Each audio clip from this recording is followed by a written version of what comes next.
வணக்கம். இது நியூஸ் 18 தமிழ்நாடு. செய்திகளை தொகுத்து வழங்குவதற்காக நான் பாலவேல் சக்கரவர்த்தி. செய்திகளை விரிவாக பார்ப்பதற்கு முன்னர் முதலில் தலைப்புச் செய்திகளை பார்க்கலாம். அரியலூர், கோவை, கரூர் உள்ளிட்ட 9 மாவட்டங்களில் இன்று கனமழைக்கு வாய்ப்பு. வரும் 7ஆம் தேதி வரை கனமழை பெய்யும் என கணிப்பு.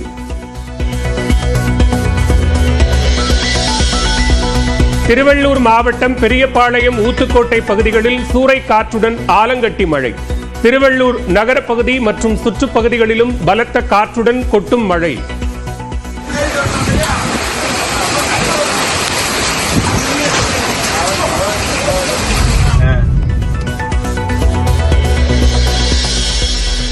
சென்னை மற்றும் சுற்றுப்பகுதிகளில் திடீரென அக்னியின் தாக்கம் குறைந்து சூழ்ந்த மேக கூட்டங்கள். போரூர், வளசரவாக்கம் பகுதிகளிலும் சட்டென்று குளுமையாக மாறிய வானிலை.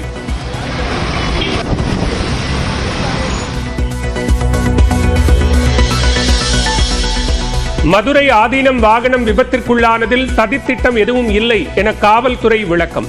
ஆதீனத்தின் வாகன ஓட்டுநர் கவனக்குறைவாக ஓட்டிச் சென்றதே விபத்துக்கு காரணம் என்றும் தகவல்.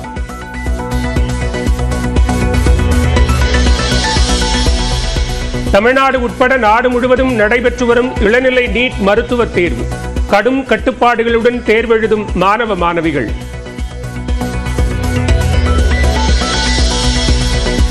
மதுரையில் 2 கேந்திரிய வித்யாலயா பள்ளிகள் நீட் தேர்வு மையங்களாக இருந்ததில் குழப்பம். மையம் மாறிச் சென்றதால் தேர்வு எழுத முடியாமல் திரும்பி போன மாணவி.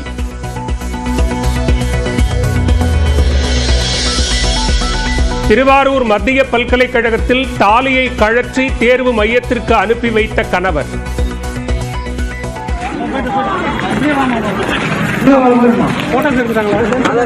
சென்னையில் முழுக்கை சட்டை போட்டு தேர்வு எழுத வந்த மகனுக்கு தன் அரக்கை சட்டையை போட்டு அனுப்பிய தந்தை.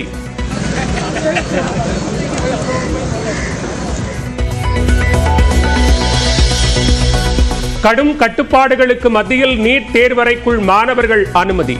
ஹேர் கிளிப், கைக்குட்டை, அரைஞான் கயிறு உள்ளிட்டவற்றுக்கு அனுமதி இல்லை.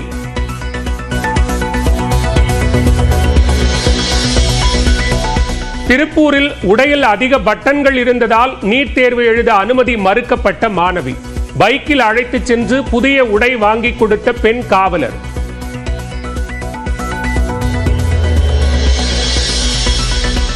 எடப்பாடிக்கு பதிலாக சேலத்திற்கு நீட் தேர்வு எழுத வந்த மாணவி. தர்மபுரியில் மையம் உள்ள நிலையில் தெரியாமல் சேலத்திற்கு வந்த மாணவியும் திருப்பி அனுப்பப்பட்டார்.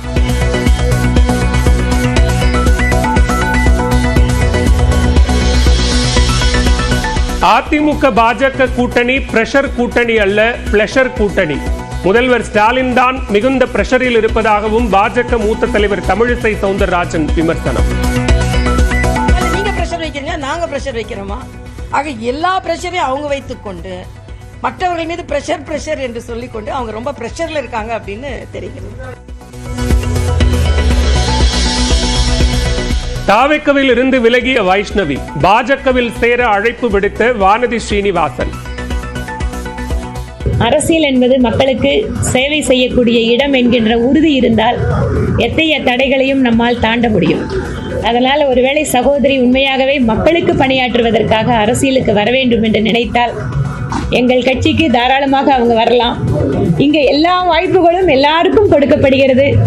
அதிகமாக இளைஞர்கள் அரசியலுக்கு வர வேண்டும் என்றுதான் பிரதமர் மோடி சொல்கிறார். ஜம்மு காஷ்மீர் மாநிலம் ராம்பன் மாவட்டத்தில் 700 அடி பள்ளத்தாக்கில் ராணுவ வாகனம் கவிழ்ந்து விபத்து.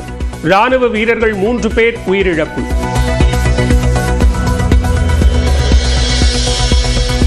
கொடைக்கானலில் ஜனநாயகன் படப்பிடிப்பில் பிளாஸ்டிக் பாட்டில்கள் பயன்படுத்துவதாக புகார். நகருக்குள் பிளாஸ்டிக் பாட்டில்கள் பயன்படுத்த தடை விதிக்கப்பட்டுள்ள நிலையில் அதிகம் காணப்படுவதாகவும் தகவல். இந்திய கப்பல்களுக்கு பாகிஸ்தான் துறைமுகங்களில் தடை விதிப்பு. இந்தியா விதித்த தடைக்கு பதிலடியாக முடிவு.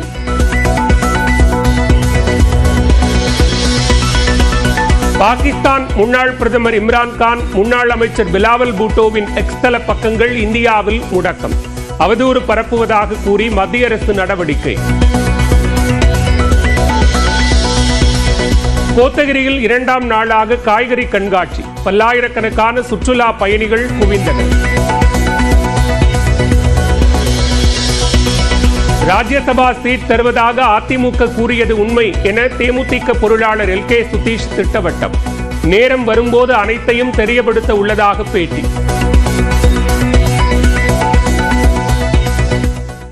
சென்னை அடுத்த பூந்தமல்லியில் பிரபல ஹோட்டல் உணவில் தேரை கிடந்ததால் வாடிக்கையாளர்கள் அதிர்ச்சி அடைந்தனர்.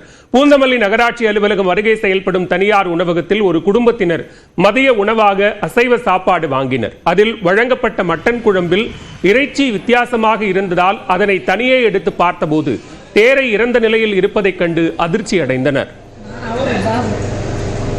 சாப்பிட்டு முடிச்சேன் நான் வேற இது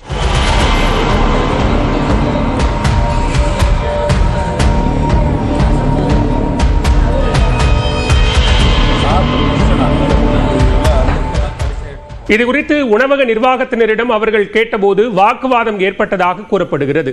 உரிய பதிலளிக்காமல் தரமற்ற உணவுக்கு கட்டணம் பெற்றுக் கொண்டதாகவும் உணவகத்தின் மீது பாதிக்கப்பட்டவர்கள் குற்றம் சாட்டினர். உணவு பாதுகாப்புத்துறை அதிகாரிகள் அந்த உணவகத்தின் தரம் குறித்து ஆய்வு மேற்கொள்ள வேண்டும் என்றும் கோரிக்கை விடுத்தனர்.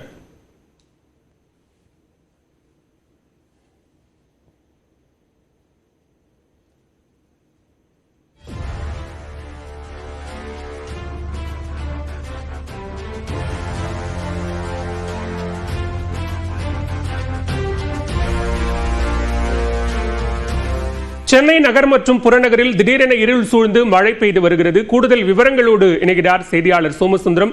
சோமசுந்தரம், தற்போது எந்தெந்த பகுதிகளில் மழை பெய்து வருகிறது, விவரங்களை பதிவு செய்யலாம். வணக்கம் பாலவேல்.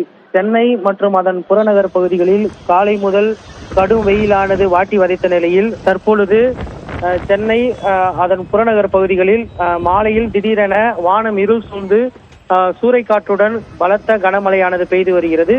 குறிப்பாக சென்னை புறநகர் பகுதிகளான பூந்தமல்லி, போரூர், காட்டுப்பாக்கம், கும்மணஞ்சாவடி, அதே போல் மதுரவாயல், கோயம்பேடு, வலசரவாக்கம், விருகம்பாக்கம், நுங்கம்பாக்கம் உள்ளிட்ட மேலும் எழும்பூர், சென்னை உட்பட பல்வேறு பகுதிகளில் தற்பொழுது மாலை இந்த வேளையில் கனமழையானது கொட்டி தீர்த்து வருகிறது. காலை முதல் வெயில் வாட்டி வதைத்த நிலையும் இன்று முதல் கத்திரி வெயில் தொடங்கும் என ஏற்கனவே அறிவித்திருந்த நிலையில் தற்போது மாலையில் இந்த திடீர் கனமழையால் இந்த பகுதிகளில் குளிர்ச்சியான சூழல் நிலவி வருகிறது. மேலும் சாலையில் பயணிக்கக்கூடிய வாகனங்கள் தங்க முகப்பு விலங்குகளை எரிய விட்டபடி செல்லக்கூடிய காட்சி நம்மால் காண முடிகிறது. குறிப்பாக திருவள்ளூர் உள்ளிட்ட ஒரு சில பகுதிகளில் ஆலங்கட்டி மழையும் பெய்து வருகிறது. அதே போல் சென்னை அதன் புறநகர் பகுதிகளில் தற்போது பலத்த சூறைக்காற்றுடன் இந்த கனமழையானது பெய்து வருவது குறிப்பிடத்தக்கது பாலவேல். இதன் காரணமாக இந்த பகுதியில் வெப்பம் தணிந்து குளிர்ச்சியான சூழல் நிலவி வருவதோடு பள்ளி, கல்லூரி, அதாவது வேலை முடிந்து வீட்டிற்கு செல்லக்கூடியவர்கள் கூட மழையில் நனைந்தபடி செல்லக்கூடிய காட்சி நம்மால் காண முடிகிறது. மேலும் இந்த கனமழையால் சாலையில் ஆங்காங்கே தாழ்வான பகுதிகளில் மழை நீரானது தேங்கி காட்சி அளித்து வருகிறது.